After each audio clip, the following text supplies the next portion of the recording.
So, magandang araw sa inyo mga ka-diary. Time check is 5:50 na ng umaga. Tinanghali ako ng gising. Dapat nga mag-first mass ako ng Quiapo kaso lang wala eh. Tinanghali ng gising alas 2 na rin kasi ako nakatulog. Ilang oras na yung tulog ko. Pero ayun nga, magtitirik lang tayo ng isang kandila sa Quiapo. Kasi wala pa naman akong budget sa pangkalahatan eh. Siguro 5 piso isa eh na kandila. Siguro 3 kandila lang ititirik ko dun. Halagang 15 pesos. Tapos nun, uuwi na tayo. Kakain muna tayo dun ng mga murang pagkain dun. May murang pagkain dun. Mga ka-diary. So, ayun, babalitaan ko na lang kayo. Kung maliligo lang muna ako. Tapos kaya din tayo makapag first mass doon, magsisimba talaga ako, hingi ako ng tawad sa ginawa ko kay Ate Mayra kasi first week ngayon eh, tuloy-tuloy naman yung misa doon kasi first week ng April ngayon. So ligo muna ako mga ka-diary, balitaan ko na lang kayo. A few moments later. So time check 6:07 na mga ka-diary pa. Kakatapos ko lang maligo, kakatapos ko lang magpahid sa aking muka. Papunta na tayo ngayon ng Quiapo Church mga ka-diary. So paalis na ako ng bahay. Balitaan ko na lang, paalis na ako ngayon mga ka-diary sa bahay namin. Hindi mga ka-diary, hindi pa ako kumakain. Pero kailangan natin magsimba. Pero okay lang din kasi parang fasting. Kumbaga. May makita akong makaibig na kakyat sa dulo ng tawag ko ng sa dulo ng palengke, doon tayo sasakay. Pero pag wala talaga, doon tayo sa pinakadulo sumakay. So, ayun. Baka ang plano ko, doon na lang tayo kumain sa Quiapo. Kasi may mura ng chocolate. Wala. Hindi umuwi tayo. Uwi na lang ako dito sa transfer. Sorry, kapos ako ngayon, pero first week eh. Hindi mo panata kasi ni Mayra na pag first week po magpunta sa talagang Quiapo. Kahit naman yan. Ngayon, ako naman ang susunod sa panata niya. So, balitaan ko na lang kayo pagka nasa Quiapo rin tayo mga kapatid. 1 hour later. Na ako. Hindi lang makapag-video din mga hindi na maraming tao. Saka hindi rin ako makapagganap na makakainin din niya. Una, first week ngayon, tayo mga pa. So, harap lang tayo ng mga ilan dito. Kasi nga, dito mo talaga yung sakay. Sakayan papuntang blooming tree sa atin siguro. Ano na lang. Uwi na ako ngayon. Doon na lang ako sasakay. Doon na lang ako kakain sa kain. Nagpunta pa siguro. Hanap na lang tayo. Doon magkakanto na lang ako. Actually, meron naman ng mga... Kuya! Actually, may mga...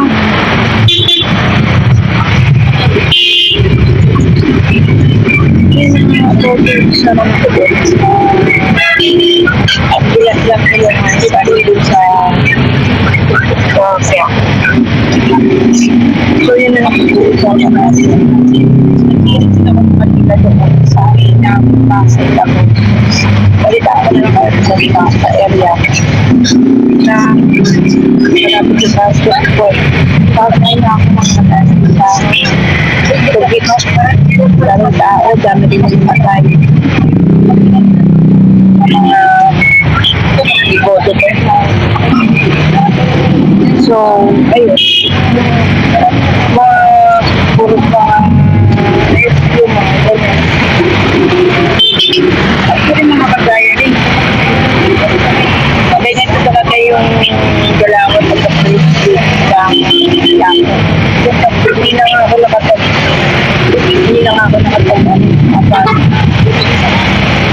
tawag doon ako nakapunta sa paanan ng Serena. Kasi nga, kasado siksikan.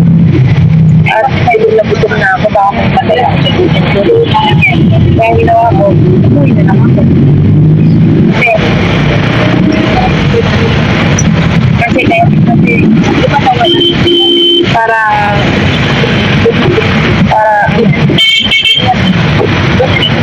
makakain na rin ako makapagpahinga tapos gagawa ng upload sa video. Kasi kung sa bahay na sa bahay kasi mga kadal dito kasi wala naman ang talaga kasi wala mga budget.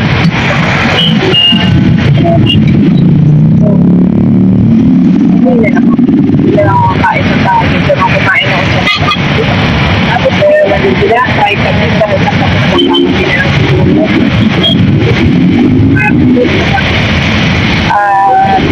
Data pero anyway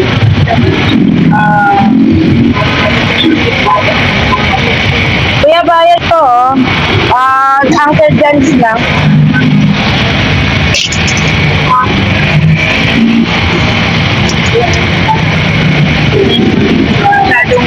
Masyadong maraming tao. Doon. Kaya nga, balita ko na lang kayo kapag ano ko ano kakain. Siguro mag-burger ako. Excited na lang siguro kami. Meanwhile,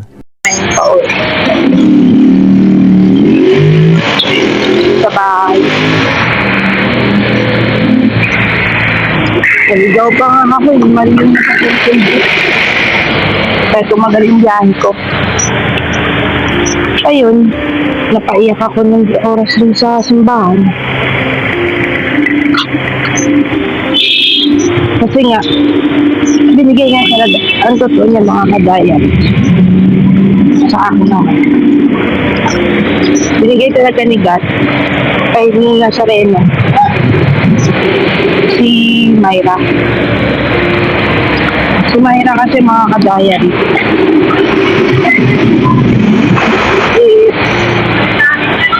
part ng naging joint yan. Si Myra kasi yung kumbaga siya yung tipong siya yung ano ko siya yung gumabay sa akin kasi initin ko yun. Sabi ko mag-anniversary na naman si Kaiser ay si Chester, death anniversary niya naman. Tapos ano, wala na naman ako mahanap na gusto niya mangyari sa buhay ko. Araw-araw pumupunta ako sa Quiapo. Lagi ako nandun. Pinilin ko kay Nazareno na sana naroon na ako ng sign na magkaroon na ako ng sign na makakahanap na ako ng tao na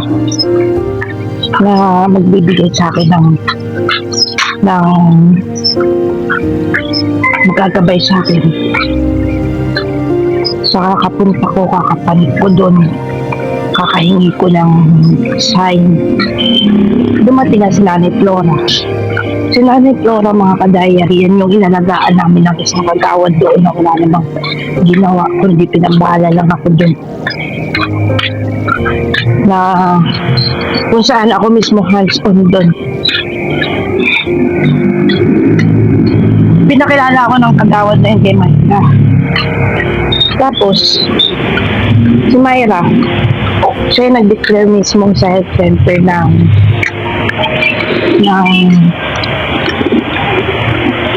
patay na si Nanay Flora. Ayaw pa rin maniwala ng mga tao. Yun yan, masaklat ng kagawad na dalawang tao na nagsasabi na ano siya, may sakit siyang TB. Hindi na namin nakuha ng gamot kasi na need yan ng health center na sa tuberculosis na matanda. And apparently, tumagal naman siya ng 5 days bago siya namatay. At yun nga, ang kapalit nun, nagkaigihan kami ni Myra. May 15 yung birthday niya rin. Ewan ko ba, mabilis ako gumaan ng loob ko sa kanya. Halos siya na yung kasama ko. Pero apparently, tinarantado ko nga siya. Which is mali. Dahil binigay nga siya ni Nazareno sa akin para maging gabay ko, para maging maayos yung buhay ko. Ako naman yung tumarantado ng buhay na mayroon ako. And then,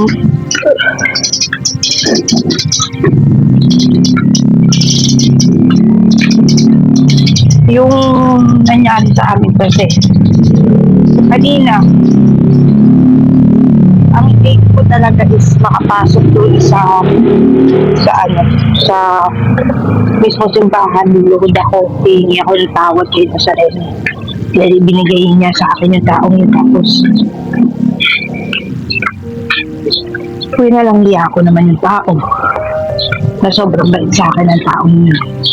Ako masabi actually mga kadaya. Ako masabi din kay Myra. Ikwento ko lang sa inyo pagdating ko dun sa sa bahay yung kabuuan ng kwento namin ni Myra. Malapit na rin naman ako makakadaya sa bahay. So, pagdating ko na lang kayo i-update ko kung ano talaga yung reason. So, hanggang dito na muna. Dito tayo sa bahay mamaya. 3 hours later. Nakauwi ng bahay, nakatulog na nga ako sa sobrang pagod ko eh. So, ayan. Yung sinasabi ko kasi kanina mga ka-diary, pinagdasa ko talaga sa Nazareno yung kaibigan na lagi ako mauunawaan, lagi ako maintindihan, lagi akong may magkagabay sa akin. At yun nga si Ate Myra ngayon, which is a great thing naman kasi mga ka-diary is yun nga, ako lang talaga tumarantado sa kanya. And apparently, na nandun ako sa simbahan, nagdasal talaga ako. Sobrang dami ng tao, sobrang crowded po.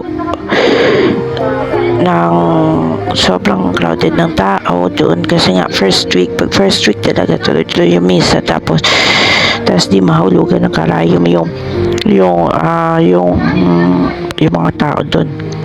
Tapos kaya hindi ko na rin binalak na makipagsiksikan doon sa mga tao pa, kasi plano ko pa sana magpunta sa paanan ni Nazareno at humingi palalo ng kapatawaran, pero hindi ko na nga nagawa. Mas pinili ko pang umuwi kasi antok na ako. Tapos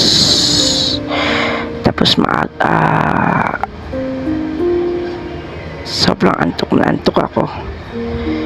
And apparently yun nga mga ka-diary,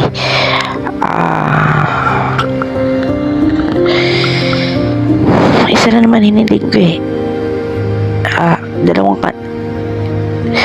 Dalawang kandila lang pala yung natirik ko kasi nga yun na yung kasya sa budget.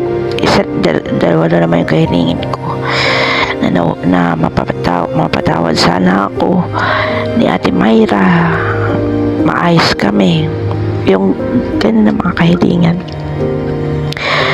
And apparently mga ka-diary,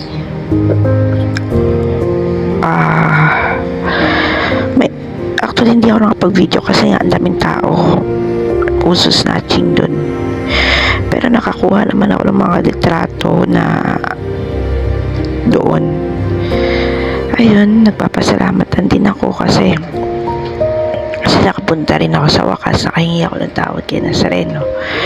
Humingi rin ako ng second chance sa kanya na humingi rin ako ng ikalawang chance sa kanya na magkaayos kami. At hindi nagkaayos kami ni Ate Myra, hindi ko nasasayangin ang pagkakataon na yun na mapatawad niya ako. So hanggang dito na muna yung vlog natin sa Quiapo. Baka next week pupunta uli ako next Friday. Magpo-food trip tayo dun. Yun yung gagawin natin content. So salamat sa panonood mga ka-diary. Please don't forget to like, share, and subscribe.